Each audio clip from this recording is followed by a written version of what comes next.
0, 1.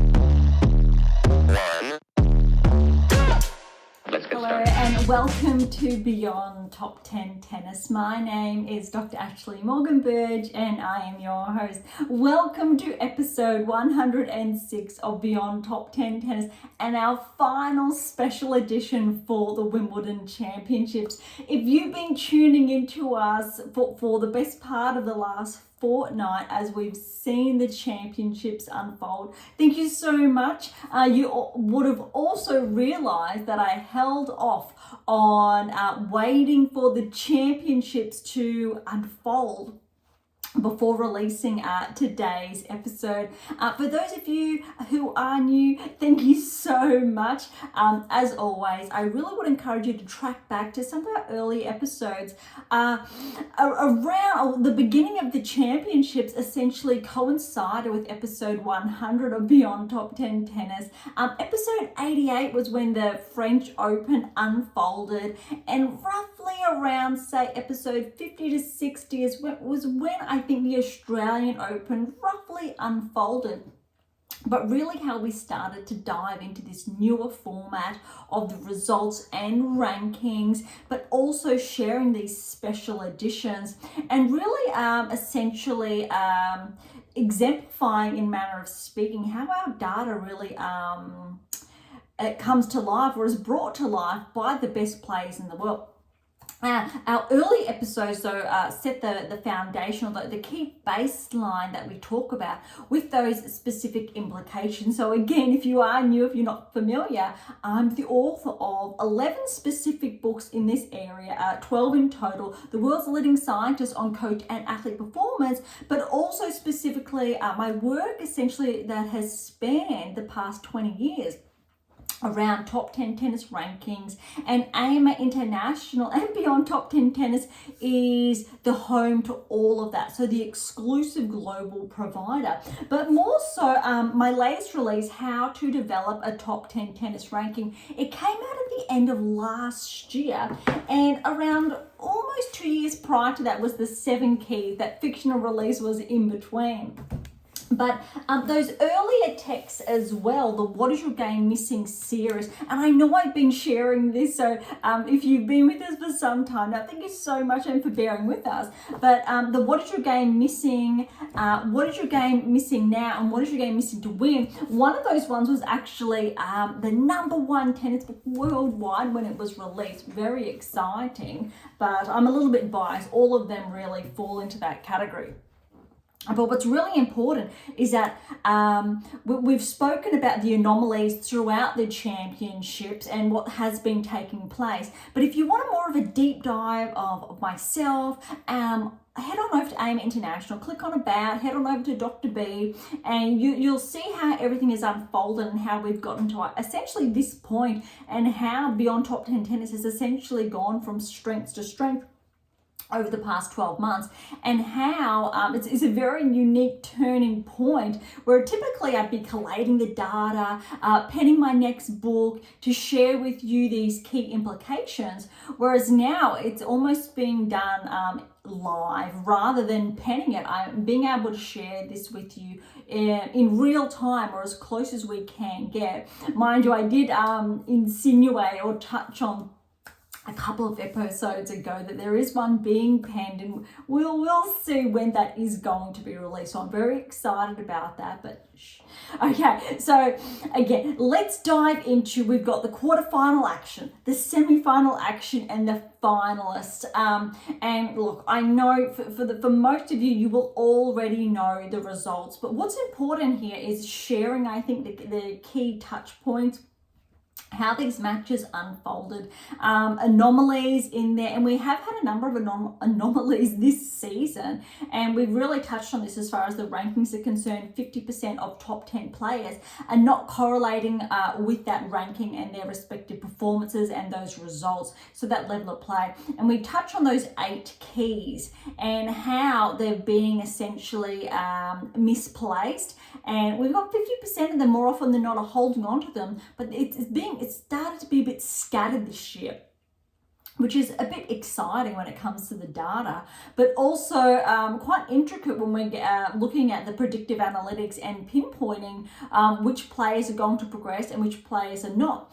The good news is that a lot of our work comes down to technical inferences. So when the rankings are not correlated with their performances, what we then do is we take a step back, or forward if you like, and we really look at and analyze a players, say, key biomechanics and movement parameters and technical parameters as well, and we know what correlates with that performance. And more often than not, and this is obviously backed by data and scientific inferences, is that we can essentially predict, and we know which players are going to progress and which ones are not.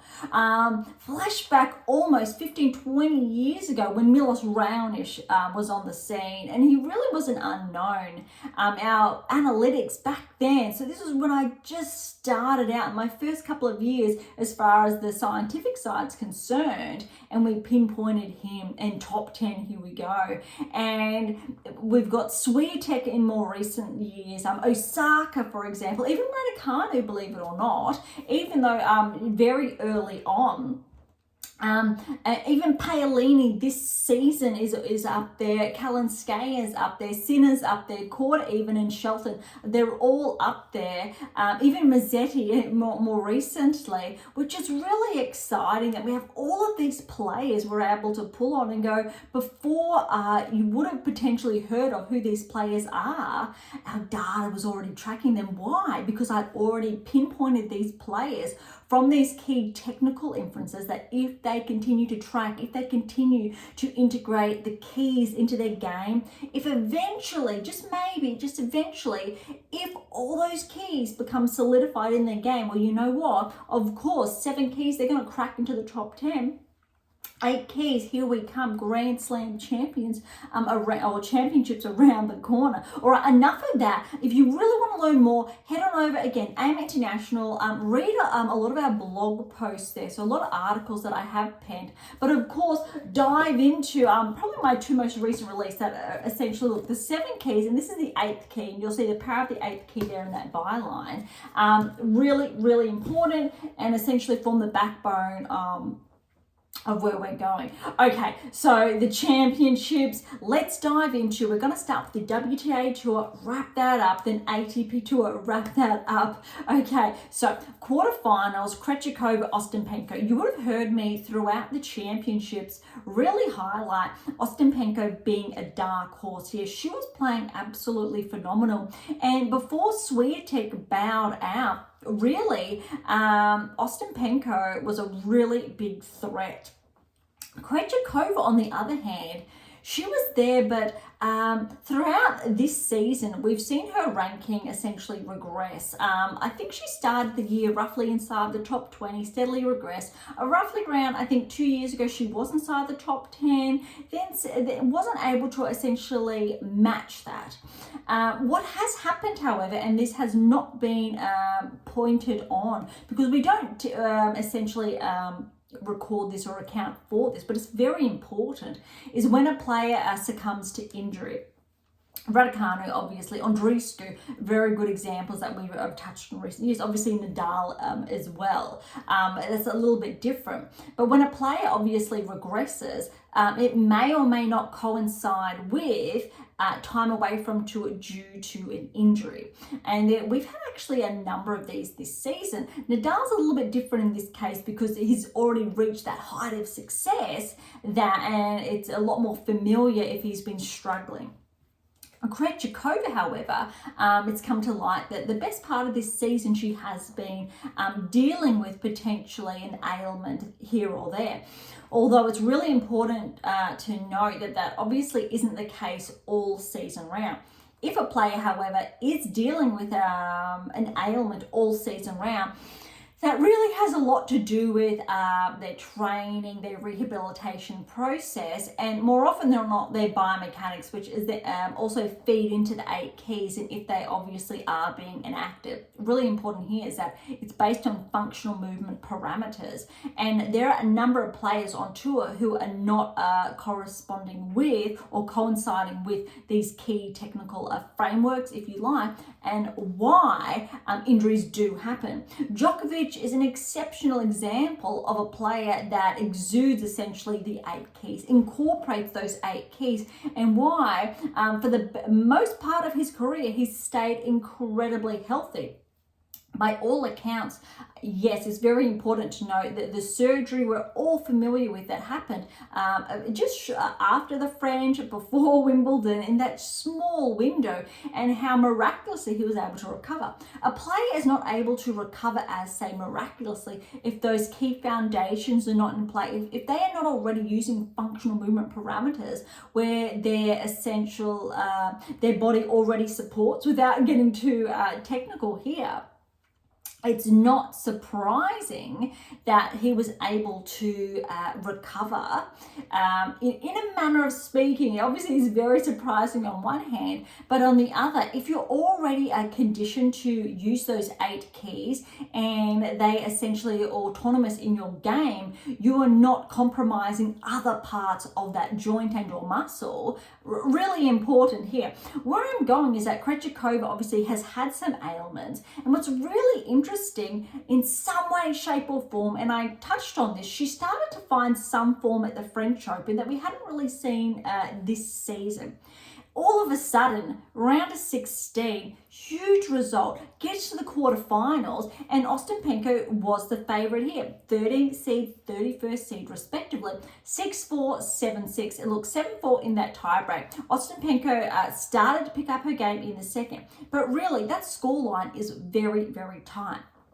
What is, I think, that was most overwhelming here was Krejcikova's level of consistency, her reduced error count, and not allowing Ostapenko to dictate play. Really, really important. And we do have these anomalies, although Krejcikova, given that she has been a Grand Slam champion previously, same with Ostapenko, you can never write these players off. And I've shared this previously. If a player already has a Grand Slam to their name, you know they can potentially have those breakthroughs again because they know what it takes. Typically, if there is that new player that has does not have a slam to their name, typically they have been tracking in the lead up. Paolini is the perfect example prior to the French, and how we were not surprised she made the finals. Okay, the rest of the quarters. Rybakina, Svitolina. Look, I was really rooting for Svitolina here and thought potentially it could at least go to 3. Rybakina plays exceptional. 3 and 2 to Rybakina. You would have noticed Rybakina, she just completely dictated play. Svitolina did not have those windows. She did not play, I think, as fluid as typically she's capable of, and there was not enough offensive action on her end to capitalize on some of those points. In all fairness, Rybakina was playing that strong, that solid, that consistent. It was really hard to break down, but we'll get to the next match shortly. All right, Vekic and Sun. So remember, Sun, the Kiwi qualifier, huge news for New Zealand tennis. A great run. Interesting fact is that Sun came out of the NCAA. And what's really important here is that I don't think the Kiwi tennis can really, I think, claim Sun, because a lot of those foundations of her game were developed outside of New Zealand. Very interesting fact. Also, a fun fact is that when I was around that same age, a little bit younger, I was also based in the NCAA. So it's very, I think, helpful, especially if you are based outside of the US, even inside, but if you're based outside the US, you typically do not have that infrastructure across, I think, your national universities or sporting bodies. It's a very different setup, and I think that's a really huge win that the States has in contrast to other parts of the world. I think European countries, more specifically France and Spain have that academy set up that's really powerful and conducive to a player's performance, that integrates things very, very well. Whereas, say, Australia, New Zealand, or other parts of the world specifically, or Western nations I'm really referring to here, don't have it set up as powerfully.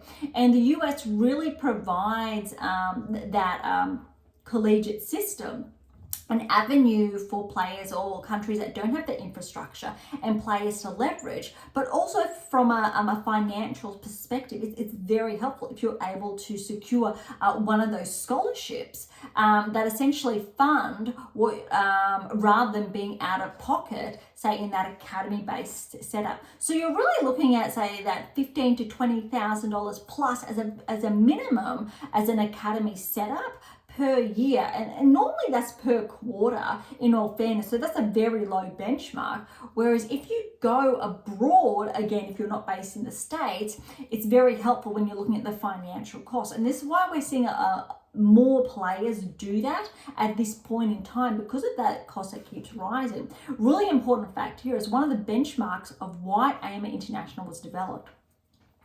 Yes, by yours truly, because I'm a firm believer of accessibility and affordability. And by integrating the 8 keys in all of these texts, you can work with your current coach, you can work with your current academy to amplify that level of play. You can even read up on it yourself and get that right coach that works with you, but also why we have that subscription model where you can join my pack, so Dr. B's pack, so I can help you along that pathway essentially.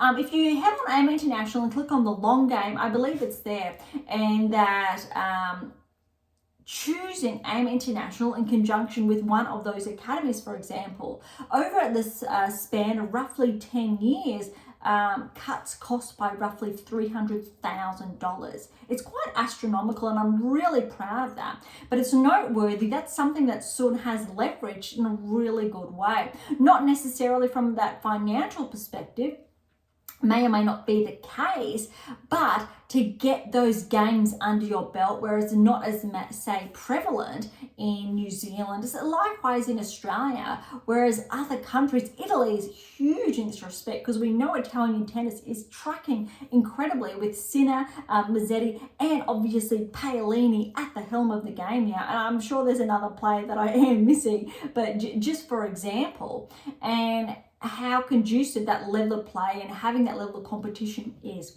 Okay, so we know what happened here. Vekic was the winner. Sun got that first set, 7-5 was huge. Vekic was too good. I think his experience really played out here. Second set, 6-4 to Vekic, but we know third set, 6-1 to Vekic, and she really just ran away with it. And I think that was a really telltale sign of playing, let's say, a top 40 player.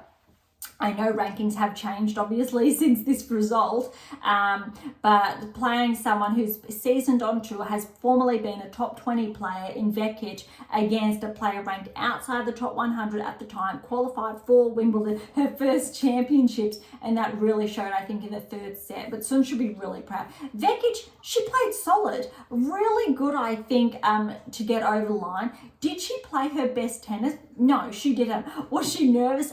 Absolutely, you could tell that. But I think it was a really good effort for Vekic to track, and it was just a really impressive result for her on her end. It's been a long time coming. We haven't seen her with this result for a number of seasons. All right, Paolini Navarro. This really looked like a match where Navarro could take it to 3 sets.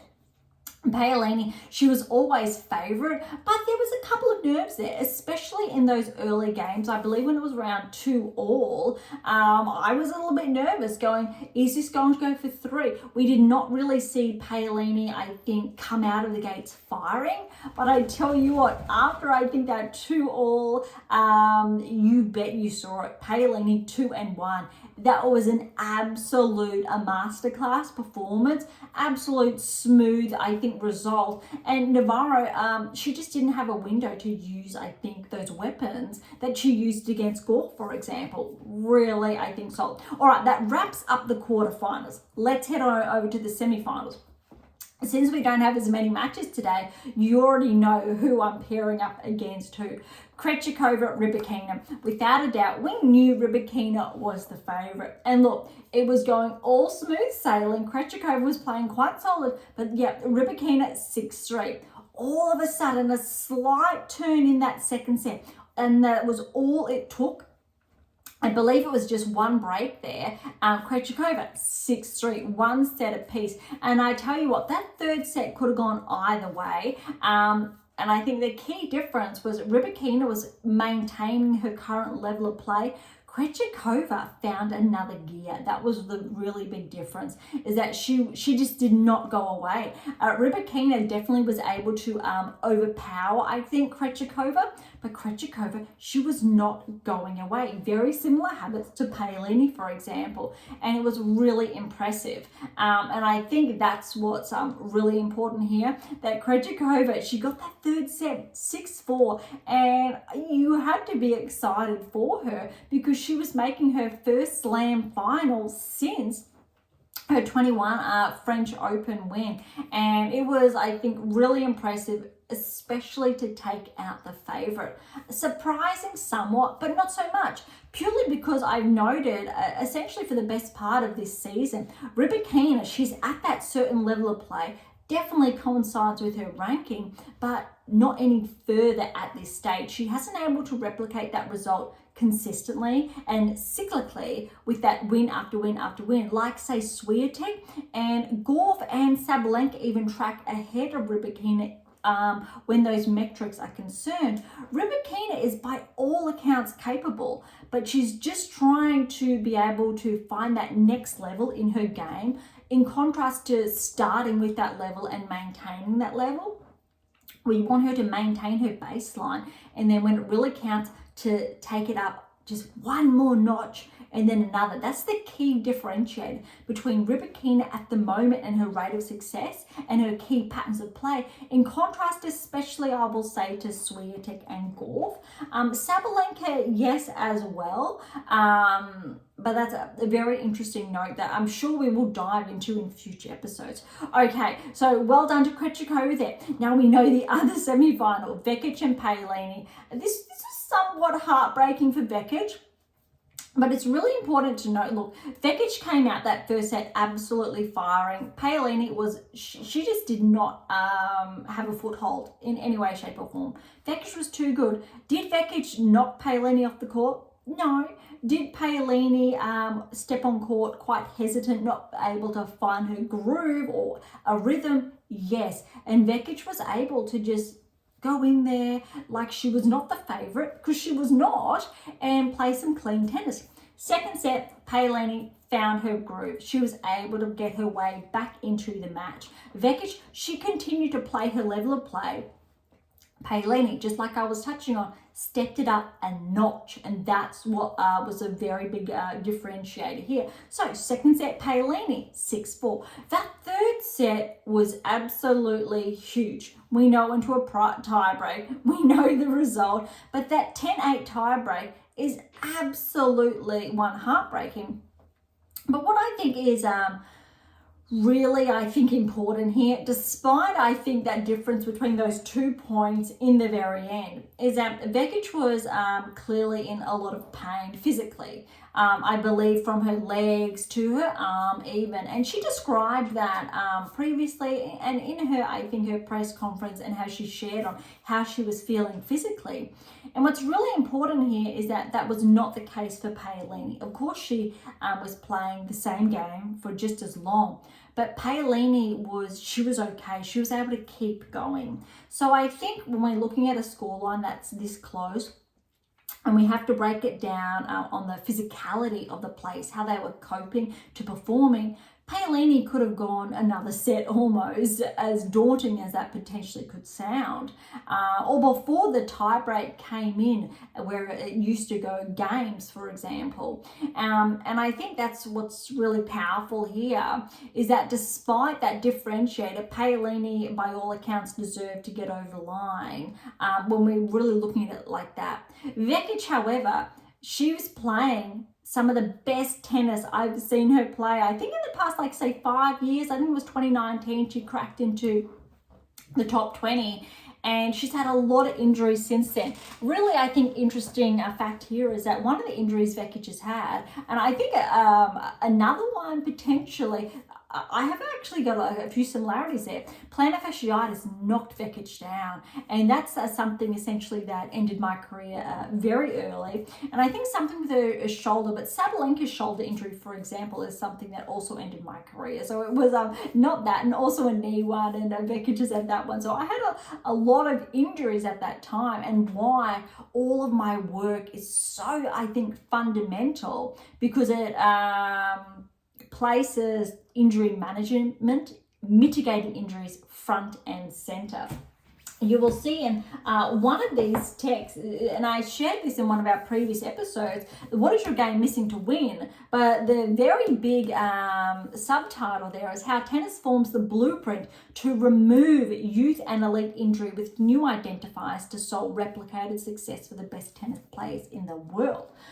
Very lengthy there, but very important, because all of this work, and again, why I chimed in from the likes of, say, Djokovic, is because why he's able to stay healthy. If you have the 8 keys, it essentially ensures you remain healthy with these key technical parameters, because they do coincide with functional movements. So for those of you who are not familiar, you need your technique, your tennis technique, each and every element of your tennis technique that you use for every single shot to align with a functional movement parameter that does not cause your body harm. It is conducive to how the body is built. That's probably the simplest way to describe it. So when a player does that, you know they're on the right track, and you can condition yourself in that way, shape, or form.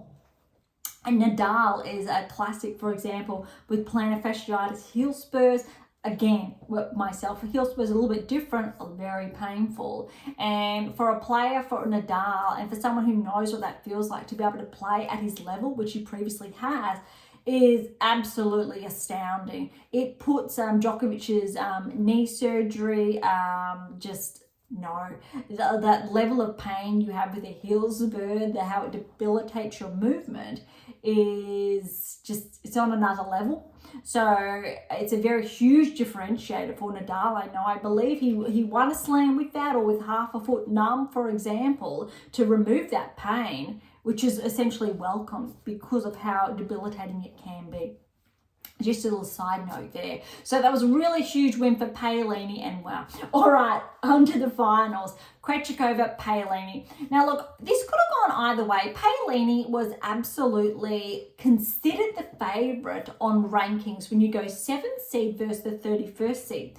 However, Krejcikova has won a slam before, again, Roland Garros. Paolini, sure, she only a few weeks ago made her first Grand Slam final. However, Krejcikova has won a number of Grand Slam doubles championships over the years. An exceptional doubles player. So from that perspective, Krejcikova was really the favourite. She had obviously been ranked inside the top 10 for a longer period of time, whereas Paolini only cracked into the top 10 roughly, I think, around probably 4 to 6 weeks ago now from memory, but she was hovering outside before she became a barrier breaker this season. So when you're looking at longevity at the top of the game and Grand Slam success, Krejcikova was the favourite.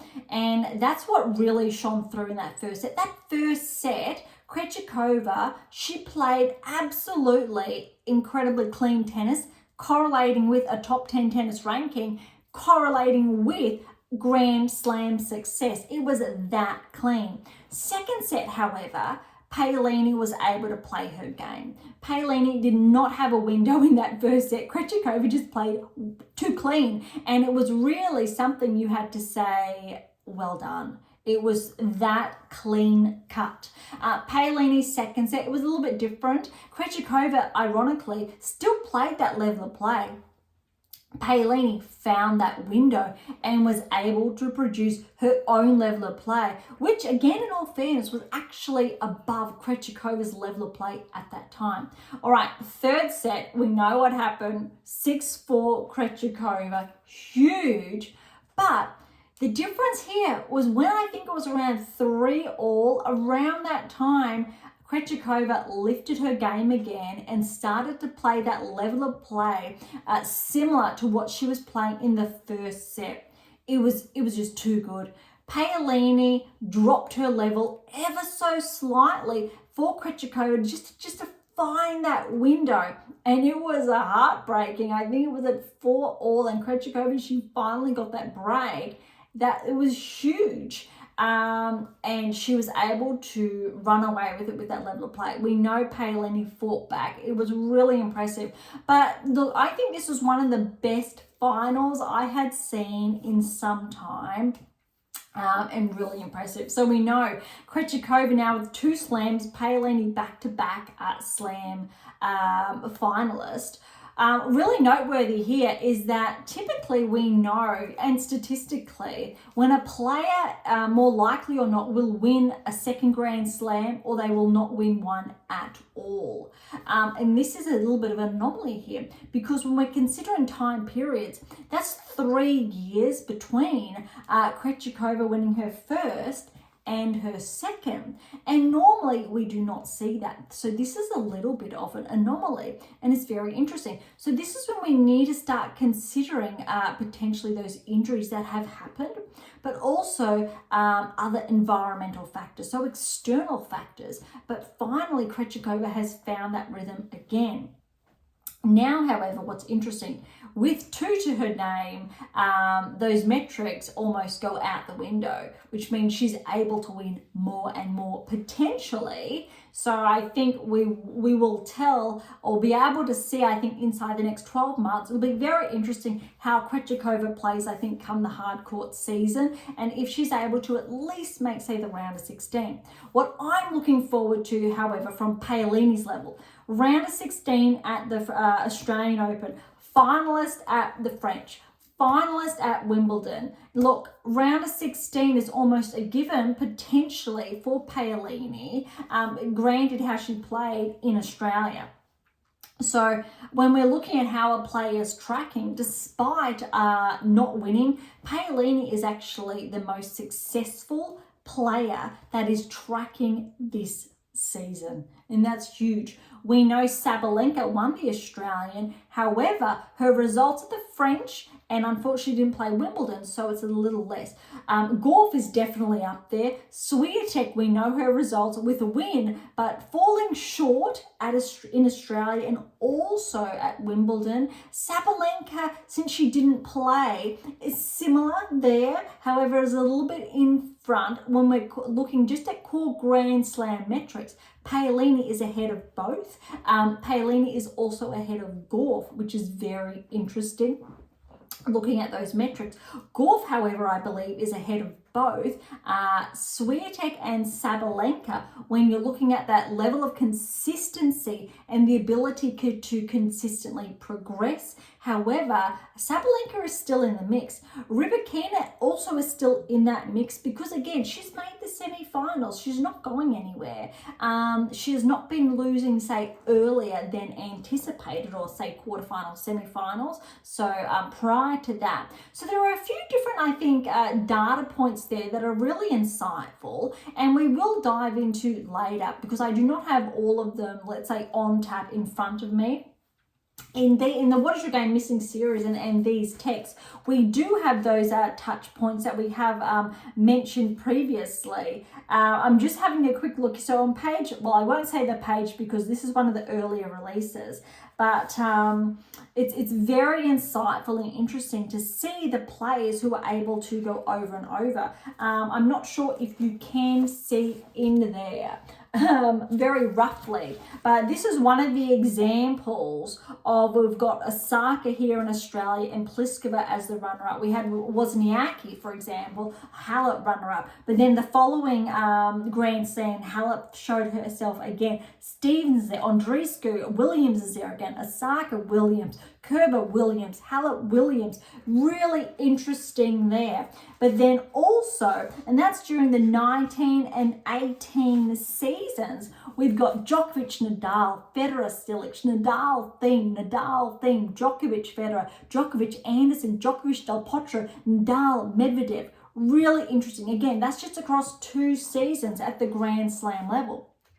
And it really shows. So, and this is obviously 1, 2, 3, 4 for about 5 seasons. Oh, we know 19 is now 24. And so we know, say, the following text, what is your game missing to win, would have done the adjoining seasons or the one that follows. But then also the 7 keys dived into the later ones as well. But I'm pretty sure this is there's a lot of data in here, really important, just to be able to better ascertain, I think, where those touch points come from.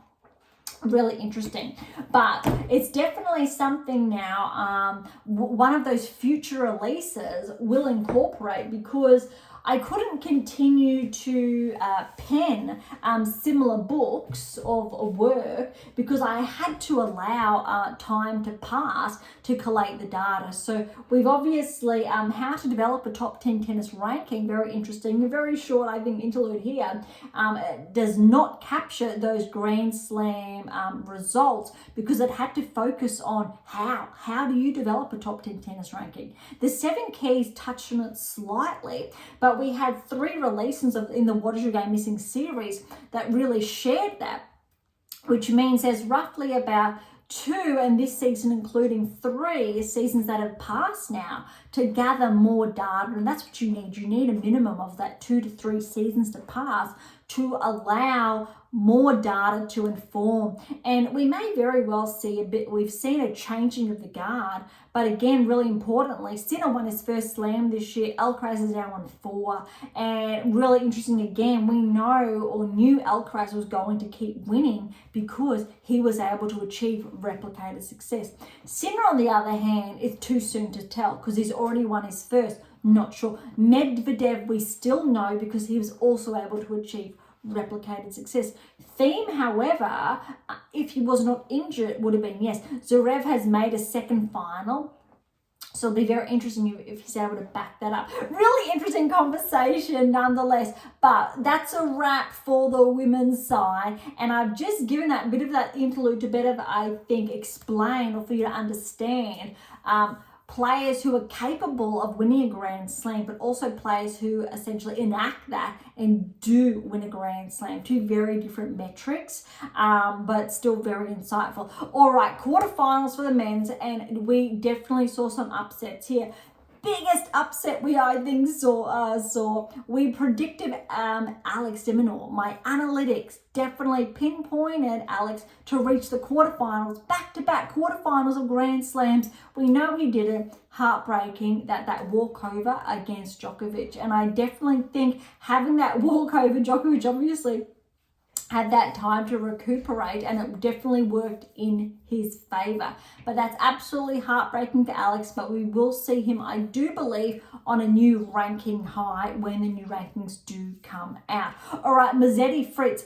Fritz was absolutely favoured here, but dare I say, I think that 5-setter against Zverev took a little bit out of him. Look, it went to 5 sets, but I also think that 5th set is where Fritz did not have the legs that I guess he would have hoped to have at that stage. Musetti, well done. A really interesting fact here is that Musetti was actually tracking around the same time as Alcaraz and Sinner. What's really interesting is that, and Korda is in that mix as well. Musetti's in that same category as Korda, players, all 4 younger players who were tracking at that time. So over the best part of the last 24 to 36 months.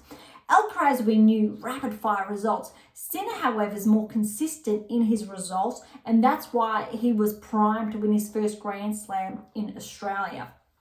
I've spoken about that in early episodes. So interesting here is that we knew Musetti potentially could track. He had a number of, say, the 7 keys in his game. Not all, but a number. Similar with Korda, a number, but not all. What happens when a player has 3, 4, maybe 5 keys? They will hover, say, inside the top 30, and they won't be able to break into the top 20. Not yet. We've seen Korda break into the top 20 finally in the last couple of weeks. We've seen Musetti, and he will break into the top 20 now. However, he was seeded 25, so he wasn't essentially living up to those expectations. Not yet, because those keys were not solidified in his game, just not yet.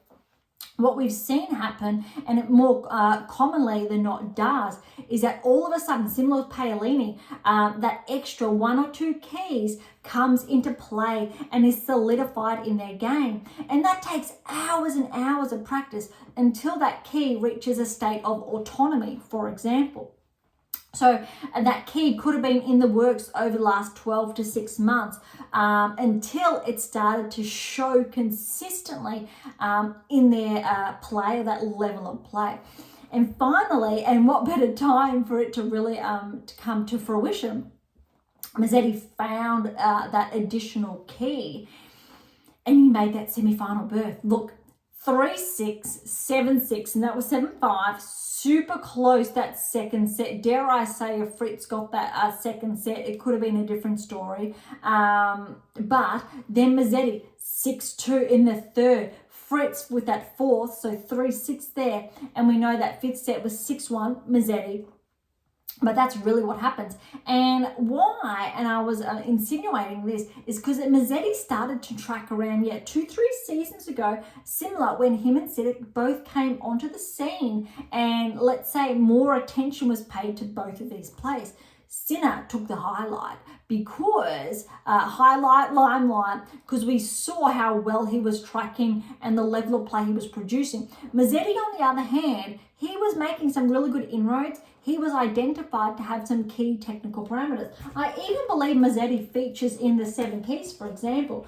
And to make a feature, you need to already make some inroads. However, he did not continue to track. He'd reached a performance plateau inside that 20 to 30 ranking range, similar to quarter, for example. But he's finally made that breakthrough, which is all the more impressive. And the biggest breakthrough essentially was at the French, almost with that win over Djokovic. And look, we know the next result that I'm going to touch on in the semi-finals, where Djokovic essentially, he learned how to make that into 3 opposed to that 5, because again, we know again that previous result, but now Musetti is, I think, is presenting a bit of a danger because he's finally solidified an additional 1-2 keys into his game. Okay, Paul Alcaraz, look, potentially Paul could have caused an upset here. He got the first set, 7-5 against Alcaraz. But what happened, I think, in those last 3 sets, 6-4, 6-2, 6-2 to Alcaraz, Alcaraz lifted his game up that extra level. Paul did not have that extra level to go. And that's what's really interesting. Ask yourself, what is your baseline? And we touch on how to increase that baseline. Peak performance cycle, next. Peak performance cycle, next. Peak performance cycle, and how essentially the 8 keys teaches you how to condition that peak performance cycle and to reach that plateau in a good way and then move to the next level. Paul was at his peak, playing phenomenally. Look, a quarterfinal result at Wimbledon's exceptional for him, is ahead of his current ranking. Potentially, I'm not too sure, after Wimbledon he may become a barrier breaker, which is going to be really interesting if that is the case, but his results do correlate with that performance or that ranking range. Alcaraz, however, he had that extra level and was able to lift. Really good performance for Alcaraz there. All right, Sinner Medvedev. This was an upset by all accounts. Was Sinner playing his normal best tennis? No, and that's what's really important. Was Medvedev playing a really good game? Yes. So Medvedev came out and he was playing quite fluidly. Sinner, however, he was not playing, say, his typical peak level of performance. He definitely was still playing really, really good. Really important note there. However, look, Medvedev, Sinner got that first set 7-6, 9-7. Second set, Medvedev 6-4. Third set, Medvedev 7-6, 7-4. Fourth set, Sinner 6-2.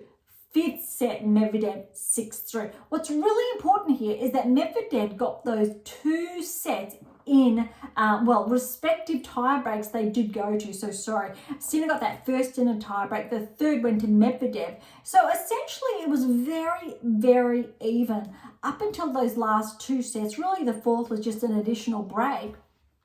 But Medvedev, we know he's capable of this. Sinner was favoured. I think there's a lot of pressure on him. but I don't think Sinner recovered to be able to play the level of play he wanted to, or we've come to anticipate from him. And that's a really important note when we're looking at a player's level of play and those key metrics in action. So a huge result for Medvedev, but again, not surprising, but it also really interesting correlates with his level of play this season. He's been a bit off the radar purely because I would say Sinner, Alcaraz, Djokovic have been in the limelight, but then also say Zverev, Medvedev is up there. It'll be very interesting, however, with I think this result, if Medvedev overtakes Zverev in the rankings, or if he still holds on to 5. That's quite noteworthy, I think. But he's definitely still in there, and Medvedev is still a contender. In that top 4, I would place Medvedev ahead of Zverev when we're looking at consistent metrics, but the two of them are very, very close. Obviously, we have to account for Sinner, Alcaraz, Djokovic. All right. So we've chimed in on the first semi-final. The second semi-final, we know the result, Djokovic, Musetti. And we know Djokovic 6-4, 7-6, 7-2, 6-4. Potentially, if Musetti got that second set, we could have seen maybe a little bit different, maybe a repeat of the French and that 5-set result. However, I think Djokovic learned his lesson from the French. He was just too good. He played a very clean match. Did Musetti play some of his best tennis? He actually did. Did Djokovic lift his game up a notch? Absolutely. And I think the key differentiator here is that Djokovic did not let Musetti in. That's what's really important. And I think that's similar to the semi where Alcaraz and Medvedev, Alcaraz decided not to let Medvedev in too much. And that was 6-7. Medvedev got that first set, and we know 7-1. But then Alcaraz was 6-3, 6-4, 6-4.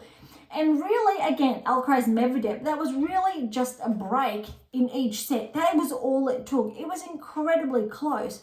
However, Musetti and Djokovic was essentially equal parts as close, maybe not as much. Granted that Medvedev obviously got that first set against Alcaraz. You could definitely see in that first semi-final that Medvedev was tiring just a little bit, and Alcaraz had, I think, another tank of gas to use or at his disposal. Djokovic and Musetti, similar story, because Djokovic was able to keep going, and I think Musetti at some point, it was Djokovic just was too good. And I think when we're looking at these top 4 here, definitely 3 of them we know, Djokovic, Medvedev, Alcaraz, were anticipated and or expected to be here. Potentially, we could have thought on seeds alone, Zverev over Medvedev, but Medvedev has had a really good season. Musetti was definitely the surprise packet. That said, how he has been tracking, or his performance from the French in particular, and that level of play against Djokovic really put him on the radar to track at Wimbledon, and he was able to do so. Potentially take a leaf out of Paolini's book on how she's been able to progress from the French to Wimbledon, and Musetti has done the same, and he's progressed that initial result at the French to Wimbledon to make that semi-final, and he's made in semi-final at the Grand Slam level at that. Really impressive. So I think, look, it came down to Alcaraz and Djokovic being too good. Medvedev, however, was close. The final, we know the final wrapped up, well, I'll say less than 24 hours ago, depending when you tune in to this episode. And I don't think anyone could have anticipated the scoreline. And I think we all thought potentially it could go to 5 sets. What's really interesting here, though, when you're looking at the key data points, is that it's not that surprising. Why? Because what we've been seeing essentially since the French and now, of course, Djokovic definitely could have walked away with that win, and to rewrite history once again, we've got a player in Alcaraz who is making his own history. But also, and I've touched on in today's episode, that baseline and that peak performance and being able to call on that next peak performance. What is your baseline and what is your next peak? And we've learned this historically of the likes of Nadal, Federer and Djokovic. They have that typical level and they're able to amp it up. Swiatek has also done the same, and we saw her do it at Roland Garros. Wasn't to be the case this championships, and she really shared on she didn't have enough recovery or it wasn't optimally utilized. And we know, or we've seen the players capable of going to that next level. I've just spoken about it also with Paolini, how she was able to go to that next level. Krejcikova as well, a little bit surprising, but not so much when you factor in her Grand Slam success at the doubles level. She was able to go to the next level. And historically, we've seen Djokovic do this all throughout his playing career, go to the next level. And what was really interesting in this final is that Alcaraz started off with Djokovic, but he went to that next level almost immediately. And he broke Djokovic, and he broke again. Double breaks in that first set. Second set, same thing happened, double break, almost from the very beginning, and then held his own. Huge. And we know what happened in the third. Alcaraz had 3 championship points. I believe it was at 5-4 from memory. Djokovic, he came back. He put the pressure on 5-all. They got to the tie break. Alcaraz got that early break in the tie break, followed by another 7-4. Was too good. But you could see he was not thinking anything else other than that next point. And all a credit to his coach, Ferrero, that he maintained Alcaraz to ensure he maintained that level of focus, because if he lost that point of focus, very interesting, that's all he needed was a little bit of a lapse and Djokovic would have been in there.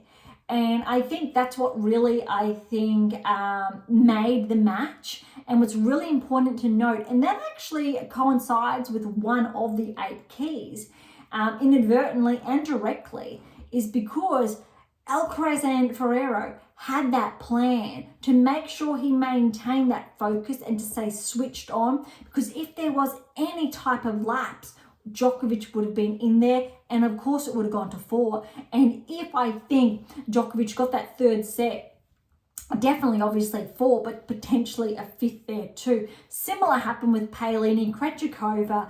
Little lapse of focus. We saw Krejcikova lose that peak. Paolini capitalized. She maintained that level of play just until the end, when a little bit of a lull, just a little micro discrepancy, and Krejcikova then capitalized.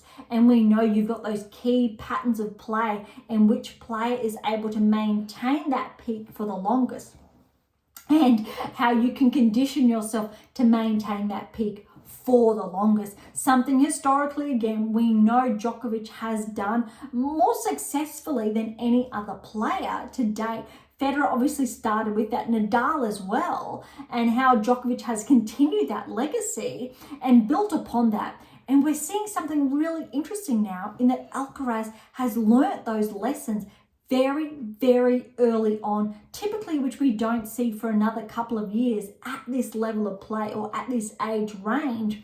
And so I think what is yet to be told is whether Sinner will be able to catch up and do the same.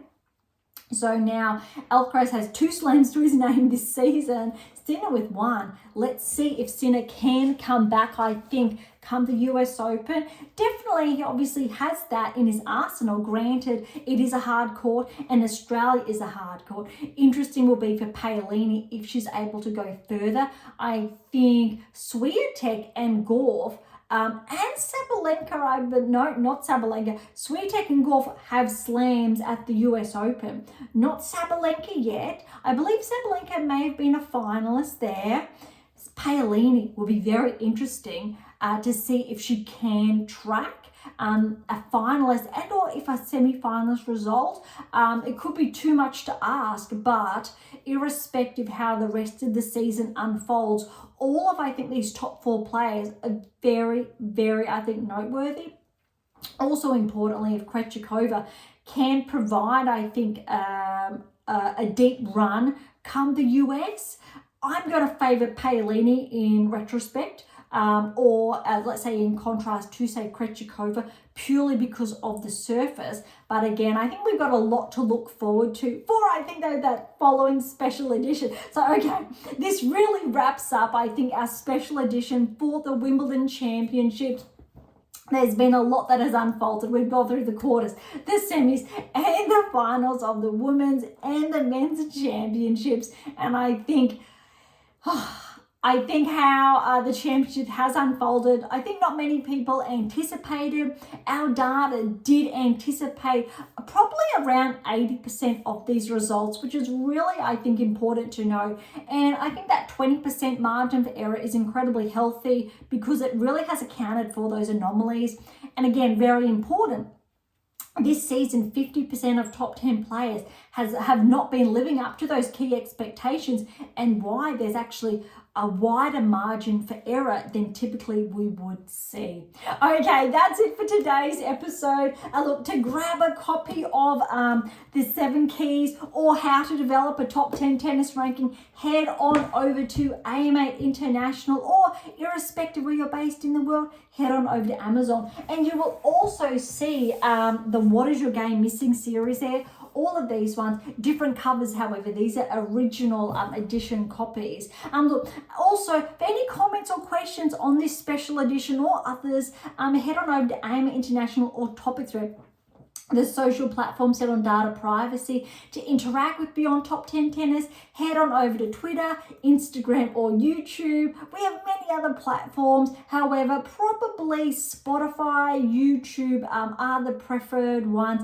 AM8 for more of that immediate interaction within, I'll say, a couple of days here or take. But to catch up on our blogs, head on over to AM International or Medium. And of course, I'll leave all of the links in the episode notes. For something different, head on over to Pink Octopus Books. That's where my fictional release is. Or head on over to Spruik for some random polls. And of course, if you enjoyed today's episode, please like, subscribe, or share. It would be absolutely phenomenal.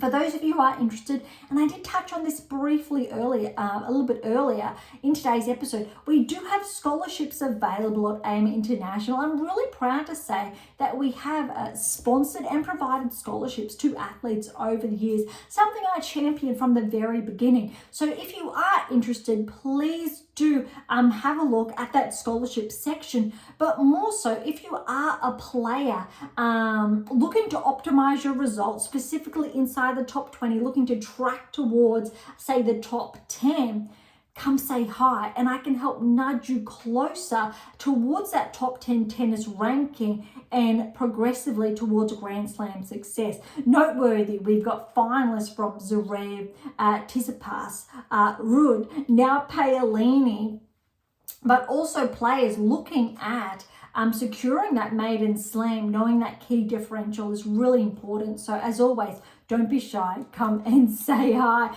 On that note, thank you so much for listening. I am so incredibly grateful. I am your host, Dr. Ashley Morgan Berge, and this is Beyond Top 10 Tennis.